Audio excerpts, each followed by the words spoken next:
दोस्तों, कुछ टाइम पहले हमारे देश के राष्ट्रपति जी ने देश के मुख्य न्यायाधीश से कहा कि आजकल जो जस्टिस हो रहा है वास्तव में वो न्याय जैसा नहीं लगता है और आपको न्याय व्यवस्था में सुधार लाते हुए कुछ इस प्रकार से काम करना चाहिए जिससे कि न्याय जैसा लगे। नमस्कार दोस्तों, मैं हूं आपका एडवोकेट विवेक पांडे और आप देख रहे हैं आपका अपना चैनल लीगल पोजर। दोस्तों, अगर अभी तक आपने हमारे चैनल को सब्सक्राइब नहीं किया है तो सब्सक्राइब अवश्य कर लें, क्योंकि लॉ से रिलेटेड ऐसे ही कंटेंट हम आप तक लाते रहेंगे। दोस्तों, आज के टाइम पर कोर्ट कचहरी और कोर्ट से मिल रही न्याय व्यवस्था से सभी लोग अवगत हैं। आम आदमी न्याय पाने के लिए कोर्ट कचहरी के चक्कर लगाता रहता है और कोर्ट कचहरी से फैसला क्या होगा इसका भी कोई पता नहीं होता। गुनहगार न होने के बावजूद भी कई सारे बेगुनाह सजा काटते हुए नजर आते हैं।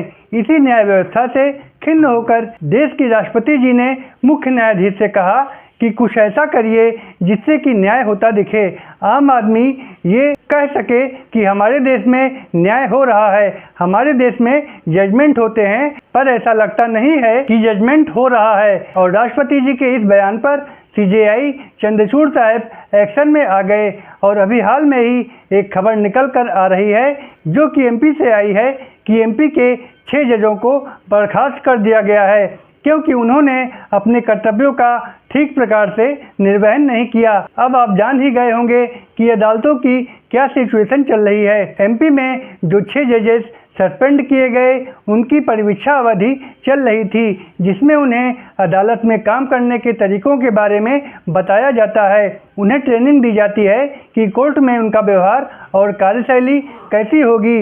इस परिवीक्षा अवधि का एक टाइम पीरियड होता है जिसमें यह कहते हुए इन 6 जजों को बर्खास्त कर दिया गया कि इनकी इस टाइम पीरियड में इन लोगों की कार्यशैली सही नहीं थी। और आश्चर्य की बात तो ये है कि बर्खास्त होने वाले सभी जजेस पुरुष नहीं बल्कि महिलाएं थीं। वहीं पर एक बात ये भी सुनने में आ रही है कि जमानत देने के एक मैटर में जज साहब को बर्खास्त कर दिया गया है।